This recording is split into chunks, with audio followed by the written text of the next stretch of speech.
En Jumapil mogik nyakwara mgajuang madwe ni maro chiko gana rio pario kod ang'wen tarika pario kod ochiko en gino mana rio makare machielo choni maratil en Jumapil kabende waikoni weche manyien kabende siasa mago mag thicho oko e apisi jaltete piny Kenya Rigathi Gachagua medo makolite pacho ka nyakwara mgajuang kama ito kabende George Bathigo embaka giwendo odhio makawuono e chenro maratil kidieny marario kama bende odhibedo gi Robert Nyasuna manja siasa dhituak elo duon bura mar ODM mende odhibedo kanyo Kennedy Ondiek ma bende en siasa dhituak elo UDA dhiging'io siasa mago motendre kod thicho oko Rigathi Gachagua ya apisi wacha bende koro medo kelo liete pacho ka nyakwara mgajuang en mbaka ma bende biro mana bang' dakika machuok kende bang' weche wa manyien kaka pile oroko pachi lai mar ote machuok ariyo adek auchiel no kabende wantiere live e Facebook Ramogi TV ke imbwe mara X kachel Ramogi TV Kenya mbui mar YouTube duto orake pachi odhiao makawuono to mokwongo wacha ogi mago mwame opek zile shida zote unaona nikipitia ni kwa sababu mimi ni mtu ya kusema ukweli. Let us not fall into the temptation of overturning the will of the people through other methods.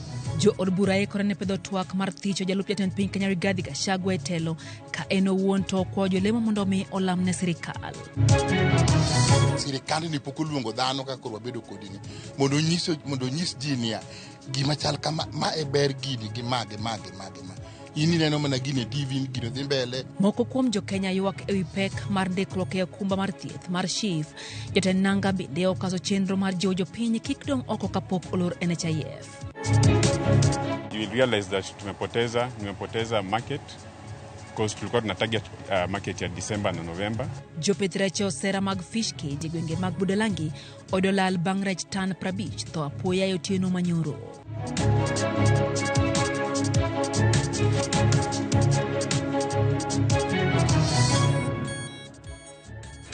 Wantegi jaloko marwa Wilson Ochuka machiegni nyakwara mgajuang nyinga Lydia Okeyo. Jalo jatend piny Kenya Rigathi Gachagua okoganda jo Kenya mondo mi olamne piny Kenya ko jotelo mapacho ka ahinya te kinde gi matungni mag siasa medo jimbore piny owacho mar Kenya Kwanza. Gachagua osejo siasa mosebedo kago siasa makelo wich bare thurka to kar mano kuogi mondo mi gikaw thuolo no matione oganda jo Kenya kabende okwa mondo mi luor hiero mar oganda manomi obedo jalup jatend piny Kenya matimore ka od bura ikore mar yudo paro mar twak chieng' tich ariyo mathiche oke apisi.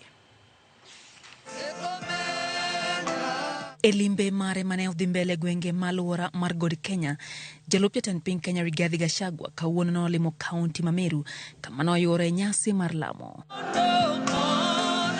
Gachagua kwa oganda jo Kenya mondo mi olamne piny Kenya anyato jotelo mantiere sirikal kaluwore gi tungni mag siasa ma osebedo kanenore piny owacho mondo mi omigi thuolo mar tiyo ne oganda jo Kenya. Please continue praying for our country. Let us pray for our president. Let us pray for the government. Let us pray for our leaders. It is my hope that sanity will prevail. We tone down on politics of division. Siasa ya kumalizana, siasa ya furugu. Okwayo bende mondo migi kinde mar tiyo ne oganda jo Kenya ko wacho ni osekao higni ariyo kende nyaka ne gidonji apisi ka wacho ni pok gibulo kata ng'ur e apisi to kata kamano nitiere siasa moko magoyore mar kelo tungni e telo mapachuka. Tufanyie watu ya Kenya kazi kwa sababu tulichaguliwa miaka 2 peke yake na hatujafanya ile kazi ambayo wananchi wanatarajia tufanye. Tungetaka tuombe tupunguze maneno mingi zote tushikane tufanyie wa Kenya kazi sababu hawa Kenya walituchagua wakiwa na matumaini makubwa sana na hawakutuchagua tupigane turumbane tupanganie tukue na maneno ambayo haifai. That is my prayer. Okwayo jo siasa mapacho ka mondo mi omiluor yiero ma oganda jo Kenya notimo mar yiere kanyakla gi jatend piny Kenya kodwaro mondo mi chiw luor mowinjore ne jotelo manoyier mondo mi ota pachoka. The will of the people is supreme. Elections were done. President and I were elected to the joint ticket for 5 years. And that is the will of the people. Let us not fall into the temptation of overturning the will of the people through other methods. Because people will not be happy when you overturn the will of the people. Gachagua ni wikinde mambaka mar thiche oko apisi osebedo ka kwa kolwasi mar siasa mapachuka bang' pogruok nenore kinde kod jatend piny. Ote mare biro ka jood bura thoth gi oramo ne nyaka to gole oko e lemono. Paro mar thicho Gachagua ok e apisi igene nyim od bura chieng' tich ariyo jumani ka chop tich abich mokalo. Yangore ni kwan jood bura moketo sei mar podho paro mar golo Gachagua e apisi ne osekalo kwan madwarore mar jood bura 117. Kapod wantiere mane mano nyakwar Mgajwang' spika mar od bura mamalo Moses Wetangula osiro pat jood bura machano chwalo twak mathulo ok e apisi jalo jatend piny Kenya Rigathi Gachagua. Jood bura mawuok ho mar Okak kod moko kuom senators mawuok masawa mar piny Kenya kaloso kuonde opogore omako chung' gi duol achiel ni akwede mag dhoudi e mise mokwongo mako itudo godo jalo jatend piny Kenya Rigathi Gachagua kendo gi kore mar thiche ok e apisi. Walter Nyambaga ntiere kod ler mathoth. Kama entiere pache chiemo kendo chunye goyo kibi Kayula ok nyal kwanye mayom kalore kod mbaka mar thiche oko e apisi. E kit lwasi ma jalup jatend piny Rigathi Gachagua yudore e paw siasa kod telo ma Kenya. Tich ariyo jood bura igeno ni dhi pedho twak mar thicho Gachagua oko e apisi. It is true there is an impeachment motion against the Deputy President and as Member of Parliament for Kikuyu, I have already appended my signature to it. Mana bang' jalup spika mar od bura mamalo Gladys Sholei ketayanga ni obiro tele chenro mar thicho oko Rigathi. Maliet mogik en spika mar od bura mamalo Moses Masika Wetangula machal ka gimuchiego kama lit kendo dok ne jo od bura kasiro jo od machano thicho oko Rigathi Gachagua. Na mtu mkatili lazima apunguzwe. Na hivyo ndivyo dunia inakuwa. Na kama kuna mtu yeyote anataka kufuruka amani ya nchi, ikiwa ni mimi, nitolewe. Akiwa ni Makau, atolewe. Akiwa ni Kamene, atolewe. Ikiwa ni wewe, tolewe. Tangula kalose kaunti ya Machakos kanisa mar Catholic e bade mawa munyu. Okoni jotelo ne kod ting' mar riwo wi oganda kendo ogolo weche mapogo ji e dhoudi. Courage is not courage if you use it to hit your head against the wall. It is stupidity. Na tunataka tuwe na viongozi ambao wanajua the limit of where to go, what to say, where to say, how to say, and the impact on society. Na kila mtu atauchukua mzigo. This one, God help me. I'm going to revenge while I'm alive. Leteni hiyo mswada mimi naiweka mara moja na maneno iendelee. Ile maneno ingine ya impeachment, UDA, ODM, kindly sort out the mess. Mageti murekide makwith jo od bura ma Kenya kwanza mawuoko mar Okak. Kotelnegi kod ja od bura ma Baringo County Florence Jamatia kod Ruben Kiborek ma Mogotio kalose gwenge mag Iming e county ma Baringo. Okoni Rigathi oremri owijo Kenya kanyakla kendo weche kod siasa mage gin mapogo ganda. Kama impeachment na kura kule bungeni, hata wenye walitangulia na wenye watapitisha hiyo mswada sio sisi, ni wenzake kutoka mlima. Deputy wetu, hata kama tunakupenda, lakini inafika wakati ambaye inakuwa ngumu sana. Maana wewe ukiimba Mount Kenya na mimi nika hapa na sina deputy mwingine, hiyo ni kunitupa mbali. Naibu ya rais, nimeona ukisema tunaguzia uoga. Sisi hatuusi uoga wala hatununui uoga. Tunafanya Kenya tunajua ni right for this country. Kila nyani iko na siku yake. Na yako ndugu yangu, we are waiting for Tuesday. Ikidego bende senators moinga birio mawuok masamar Kenya kalose gwenge mag Iriani e county ma Tharaka Nithi oseo Rigathi kuom rem nyiso chia mar telo kata odoko ne gimi thuolo mar telo ne oganda mawuok mond Kenya. Jotelo go okoni koro gedo ni mondo jatend migawo mar arita kwe Profesa Kithure Kindiki okaw lemono masani omak gi Rigathi. Yule ambaye tulipatia nafasi ya kuwa naibu wa rais, yeye amekuwa kiongozi wa kabila fulani, na tunataka yule kiongozi ambaye ako na sura ya Wakenya. Kenya haitawahi endelea tukianza kusema mimi sijui ni Mumeru, huyu sijui ni Mutharaka, huyu ni Mwembe, huyu ni Mochuka. Walter Nyambaga, Ramogi TV. Kaprodong manakanyo nyakor Mgajwang' wawinje duond kanisa. Jadolo mar kanisa Anglikana Jackson Olisapit wachoni ywaruok mar siasa madhi nyime pachoka chalo ka gima riek ni mag sirikal temo ungo wang oganda jo Kenya mondo mi kik timne gidongruok kendo kik winj ng'ur mantiere kinde ni motenre kod kambi mar Adani kod okuma mar Shif. Sapito nyiso josiasa mondo mi oket maine timo dongruok ne jo Kenya ma oketo pogruok maggi helela. We don't know whether the current noises in the political front are genuine when we hear of impeachments of governors, now of the deputy president, or there are noises to cover up other things like the Adani and things that are hidden on the tables. Our prayer is that Kenyans need a break. After we fought, we expect them to work for 5 years without noise. But Kenya has never known how to conclude an election. We elect leaders, tomorrow they begin a campaign for the next 5 years without considering that Kenyans need a break. Ninyi mheshimu wananchi waliowachagua. Na kama nilivyosema wakati mwingine, nao wananchi waheshimu viongozi. Podone siasa, jakom don bura mar ODM Gladys Wanga okoni don bura mar ODM biro bedo kod jalar kom tend piny Kenya e yiero maduong' ma 2027. Weche Wanga gi nosir kod Gavana Masia James Orengo molero ni ODM nyaka bed kod jachung' e laro kom jatend piny Kenya. Okil Willis Otieno ma en jalup jatend Safina Party to medo ni ODM winjore ochik pache ne yudo lemo mar jalup jatend piny Kenya e yiero maduong' ma 2027 kaka leo matin mogik maginyalo manyo e sirikal e kinde yiero maduong'.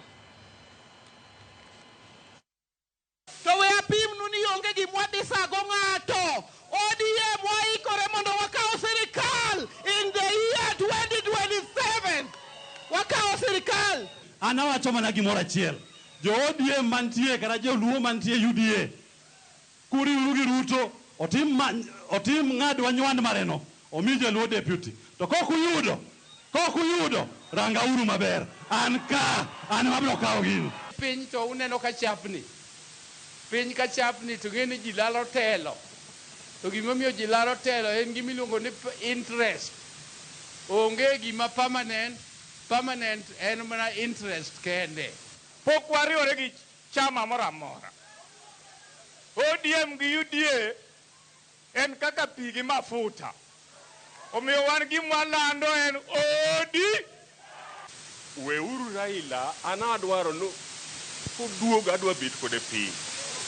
Ni in dhia Addis Ababa tiduogi chungu Ruto. Nikech kanyo thuolo nitie. Uneno thuolo no kosekune. Mano en mondo wakaw gini.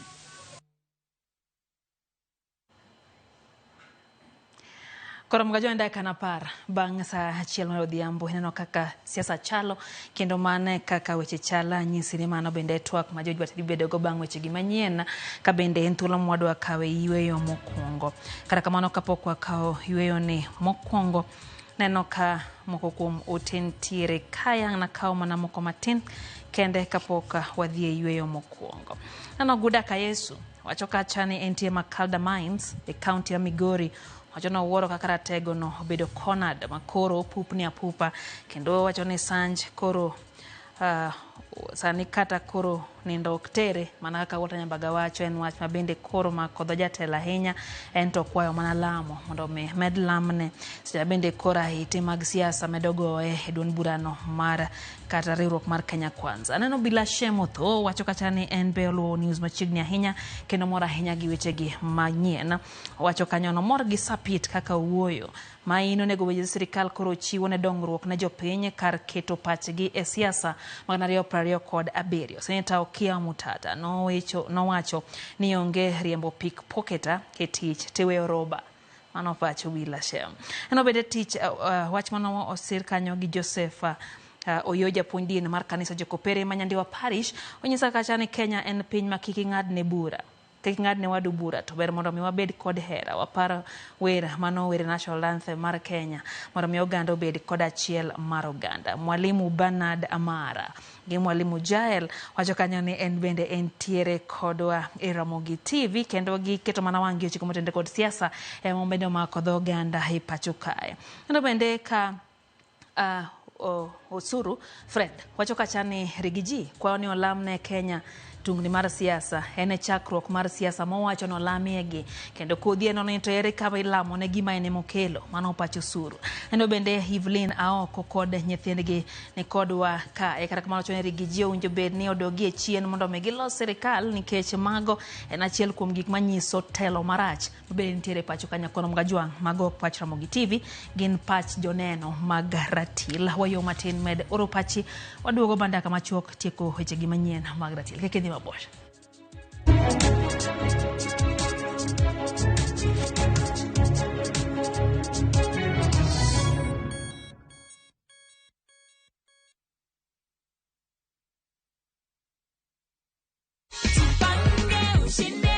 Wakati ulipigiwa simu ukaambiwa ati umeshinda 50,000 ulikuwa wapi na ulikuwa unafanya nini? Mimi ni mkulima, nilikuwa kwa sababu nilifurahia sana. Aya sawa shikilia check. Tunakuaga na the Jipangi goodie bag pia. Unaweza nini watu home kulingana na hidro ya Jipangi ushinde na visasa? Nawaambia tu waendelee na kucheza. Hata mimi natamani milioni 1 ama milioni 3.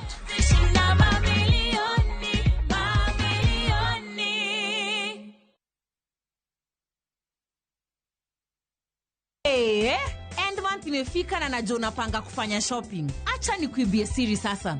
Citizen Duka, the home of discounts, inakuletea this week's Mama Mpenzi package na inatoka Quickmart. 500 ml na Rumoru milk 104 down to 88 shillings. Quick Choice sugar 2 kgs 259 down to 239. Golden Fry cooking oil 3 liters 1050 down to 799. Soko maize meal flour 2 kgs mbili 268 down to 238. Ajab home baking flour 2 kgs 172 down to 159. Salt 1 kg 42 down to 39. Sunrise basmati rice 2 kgs 767 down to 636. Baraka chai 500 grams 245 down to 175. Packing bag 40 shillings. Ukinunua hii package ukitumia Citizen Duka utalipa only 2,416 shillings, meaning utasave 541 shillings. Piga *487*5# na ulipe saizi ka stock bado iko. Ukishalipa utapata confirmation message. This means that you can go to Citizen Duka counter ya any Quickmart supermarket yenye iko karibu na wewe and you get to collect your products. Unangoja nini? Si ulipe saizi ka stock bado iko na enjoy discount yako. Citizen Duka, the home of discount. Female genital fistula FGF en tuo ma ikelo kod muoch ma oremo kuom kinde malach ahinya to kokao okang' mapiyo mar manyo thieth ma inyalo kelo mol mar oko matin gi maduong' ma ok chung'. Kik ibed gi luoro, fistula inyalo geng' kendo nyalo thiedhore. Royal Media Services, Migao mar thieth e kaunti ma Migori, M-Pesa Foundation, kaachiel kod Flying Doctors Society of Africa, sani kwayo mine ma odak kod tuo mar fistula mondo wuog oko ne thieth manono mar fistula mabiro timore tarik 20 dwe mar 9 higani mar 2024 nyaka tarik 2 dwe mar 10 higa mar 2024 e Migori County Referral Hospital. Monige mathoth ywa tole namba 0727 337 337 kata 0735 kanyakla waduokuru nyadhi gi geno ne mine ma odak kod fistula.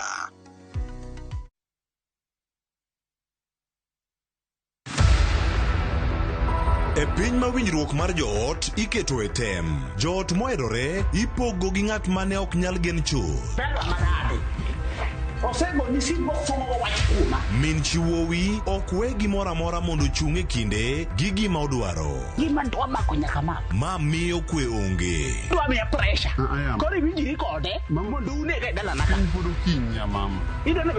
Lek nyakware nimo. To winjruok e kind wuode kod chiege kethore. Take it easy. Chune mondo kaw weche lwete wuon. Be joot gi biro tony koso gibiro pogore nyaka chieng'. Ne oberana e wi Nam Cinema.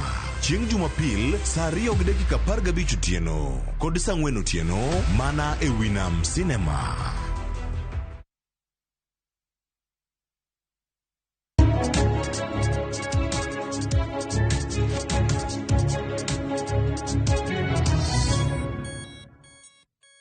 Machiegni kendo nyakwar Mgajwang' erokamano kuom medo kete mana kae chenroni mar Ratil e Ramogi TV. Wadhi mbele gi weche manyien.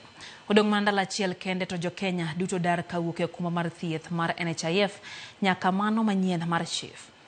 Penjo kata kamano pod thoth malo duoko nyakwar Mgajwang'. Jafwambo marwa Cleophas Oluoch notwak kod jopiny nyamrerwa kod telo mag loch nanga kotenore kod lokruok ma igeno ni biro timore e kit okuma makama. En milome manochak chwal dweche mokalo. Dweche ne olokore jumbe kendo koro dong' mana odiochieng' achiel kende. En mana ndalo achiel kende to koro iloro ayanga okumba mar thieth mar NHIF kendo rwako mano manyien mar SHIF. Pod en wich bar ne sirkal, jokanyo e sekta mar thieth kod jo-Kenya kanyakla.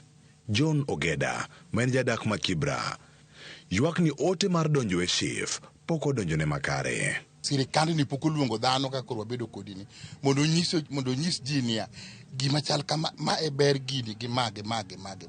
Ini neno mana gine TV gino dhi mbele, neno mana gine gaset, to gimi luongo ni dhano mondo dhano bed piny mondo nyis dhano gi omiyo gini ber poko bedo. Koro kanyal dhi adhiya ni ji dhi adhiya kamano akia gima ji dhine. Kata obedo ni sirkal medo dhiro ndikruok mar oganda e chenro no, pek pod nitiere kuom oganda. Machiero mabiro ni to pok ang'e kaka odhi nikech koro bi ung'adowa kaka wan joma ni chudo. Koro akia kama udhi ketowa. Pok andikora nikech niche ka nene koro kang'e ni indikruok nang'o kata process mane mikale. Sirkal nyocho chiwo ting' ne ruodhi, jotend loch gwenge kod nyamrerwa mondo okony jopiny e neno ni nyingegi ok obedo oko mar rejista kapok ochopo odiochieng' ma iyawe SHIF ayanga. Setemo kwatiyo kod community health promoters kod village elders kachiel kod nyumba kumis mondo watum mobilization. Nyaka nochakre wasiko wadhi do to do wanyiso gi gima timore lakini pok understand majority lakini mtie moko maelewa. Dwe ka dwe nyaka wuoth karibu household 30 katin to nyaka nyok chak gini asewuotho household na man kod gadieno oseregister gin ji 3 moko modong' wacho na register kendgi. Kaluwore gi jalup ruoth ma Masat East Biton Ojiwa, sani koro chune mondo tigi riekni mamoko mag manyo ji mondo ndikre chenro no manyien. Kata kaka kawuono an e kanisa asebedo kadhi kanisni mopogore opogore mondo ang'is oganda. Wasebedo kwatiyo kod schools, kantie parents meetings, kantie assemblies bende wasebedo kwadhiye. Wasetiyo kod liete bende. Moko kuom jogo ma osendikore chenro mar SHIF bende ywak ni nitiere ng'ikruok e chenro mar ndikruok. Samoro yudo kindikori to biro chung'. Koro kaka an asendikora to okita e pending ni ndikruok mara pod bedo process. Kaka rwako dependent ineno kokro kendo chako kwamo. Pod en kod gine link ni pod kod shida mang'eny. Ok thoth dhano bedo kod simbe ma waluongo ni smartphones gi. Koro wanwang'o ng'ikruok kabisa alafu kokoni bende seche moko bende iluongo ni mbui kata network bende bedo piny. Jomoko pod ok owinje, jomoko be wacho ni ng'ama dhi chulo negi ka gitimo kamano. Jatend migawo mar thieth e kaunti ma Kisumu Dr. Gregory Ganda opuoyo okang' mar darno ka owacho ni mano e yo monego oganda okaw. Remember the NHIF was really designed for employed people and people who are willing to pay by themselves. But the social health insurance is designed for everybody. En rito mar neno kaka biro chalo e sekta mar thieth e kinde ma idhi chak keto e tim chenro no manyien mar SHIF makoro dhi bedo fungu mar yawo dhood thieth ne jo-Kenya. Cleophas Oluoch, Ramogi TV, Nairobi. Migawo mar lowo kone gitimo nonro e wi kuo mar oboke moko moyiedhi mag lowo ma okwal kowuok e kar goyo chapa oboke midewo mag sirkal. Migawo nolero ni otese 367 mantiere kod arita moyiedhi midendo ni security papers no okwal kendo koro itiyo godo kodgi e go chapa oboke mag lowo mabandia. Gikoni kuo makamago koro itudo kod jomibadhi madwa ni ogol oboke mabandia mag lowo mondo mi gimago joma nyiewo lope Turkay. Ng'at achiel osemaki kitudo kod kuo makamano ka obila medo dhi nyime manyo achije mamoko. Migawo mar lowo onyiso jopiny mondo mi obed motang' mondo mi kik gidonje obadho mar achudego makoro geto ma jopiny ka gitiyo kod oboke mabandia.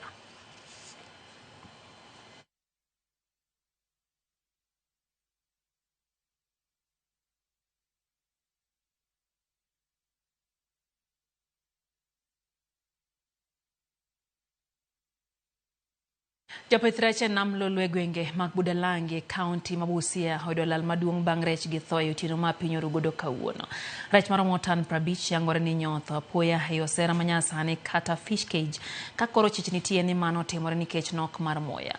Jopith rech go bende oyango ni kata obedo ni gisekawo samples mago mar pi ma gitero e lab mar Kemfree jomachiel mokalo. Report mane giyudo ne ok oyango gima dine bed ne okelo midhiero ma kamano.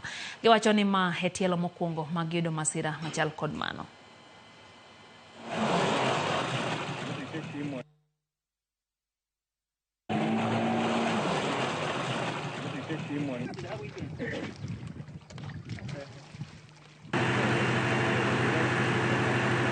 Hii samaki ilifaa kuwa harvested kuanzia next month hadi December. So you will realize that nimepoteza market because tulikuwa tuna target market ya December na November. Na chanzo chenyewe hatuwezi sema. Samaki wameaga dunia. Tunaomba sana county government ya Busia sababu wanaokota hapa pesa, watusaidie. Tupate hapa kula hapa ndani, hizi samaki zikitoka tuweze kuuza nje. Hatuwezi keep hapa samaki kwa sababu zote hakuna kula. Tuko na site ya county government ya Busia na tuko na site ya private investors. Samaki walianza kukufa jana usiku saa 3. Na hapo awali tulikuja tukasensi ya kwamba maji yako na mabadiliko, na tukapeleka report katika watu wa Kemfree, wakaja wakachukua sample, wakaenda wakapima maji. Siku 3 zilizopita nilipata report kutoka kwa watu wa Kemfree, wakatuambia maji wamepima na yako ni minor. Results ilikuwa ni minor. Sisi tunaweza endelea na shughuli zetu za kawaida. Chenro mar jiwo jopiny oyud thuolo mar ng'eyo ka ginyalo tudore gi jogo mantie kod ng'ol mar winjo nochopo e giko mare kama kuom ogandago e kaunti ma Homa Bay ywago midhiero magikale ka giwacho ni migepe mag piny owacho kosebedo kadewogi kaka ogendni mamoko. Ripota marwa e kaunti ma Homa Bay Halia Beach noloso gi moko kuom jogo mantiere kod pek mar winjo kendo gilero sigandgi e yo makama.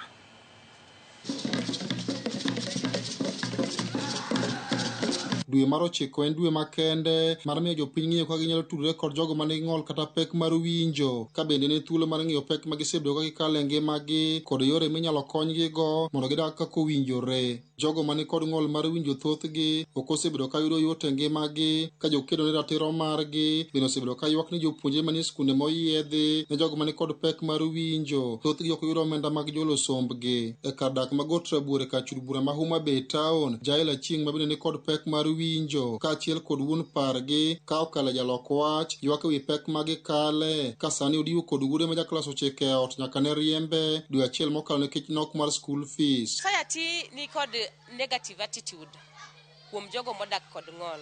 An gi nyathina ma wasechandore godo kanyocha donje form 1 tasebedo gi shida kabisa nikech kaka yud pesa onge, tich bok anyal yudo, school fee onge. Koro kaka nodonjo form 1 idwaro 32,000 to nyaka sani nyathi pod nigi balance maduong', aonge gi pesa, sebedo gi paro mang'eny. Sathi dhi school daka majumbe 2 iriembo nyathi to ambi aonge tich. Jael wacho ni kata mana yudo tich apise mag sirikal ok yot ne jogo mani kod pek mar winjo mondo giyud kaka ginyalo konyore, kendo ma osemiye pek ka okwayo sirikal mondo oyie oresgi. Atemo kata donjo offices mag government to ginyisa mana ni ariti.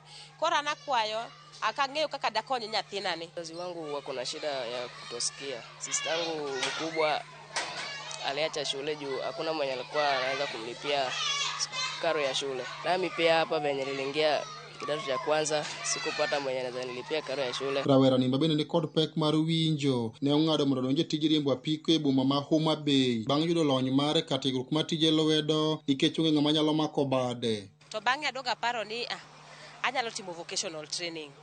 Koro nadhi asomo goranda nikech jonyuol na onge, to koro adoga paro ni to koro kaka adwa timo. Awacho ni kadhi penjo jok ma wuoyogi ni to anyalo puonjora riembo pikipiki nang'o. Akwayo osiepa moro ni yawa puonja. Koro atemo bedo kaka abedo to kaka mano to puonja kamano madhi mang'eyo riembo pikipiki. Nikech aonge gi pikipiki mamara, an mana gi ng'ato miya, koro ariembo ne to godhiambo waduoko pesa. Luwore kaka pesa oyudore. Koro amba yudo matin to admiyo wuon pikipiki be mare. Bedo ni jogo mani kod pek mar winjo kale midhiero mopogore kuonde ma gidake emomiyo wal dwe mar 9 higa ka higa dwe makende mar miyo jopiny ng'eyo matut kaka ginyalo tudore kod joma kamago ma girocho ratichgi. Nigatiere belief moro mag winjo gigo ni momo kiny kia ni kigoe to ni nyaka remo chod mago gina nyaka remo chwere kowe mago gina met. Jonyuol monyuolo bende winjo chunygi ni nyathini kata somo onge kama obotima kama obodhi. Koro inwang'o ni janyuol konyuolo nyathi to neno ni nyathine ma winjo cha ema okuongo tere skul to mamomoni to werego. Kata ka gibiro mondo gikwa kony mar CDF to migi. Jonyuol wacho ni ka gidhi tinyiso gi nyithindo mong'ol ok mi. The society can never be inclusive. Ka the society ok nyal communicate with the deaf effectively. Alia Beach, Ramogi TV, Homa Bay.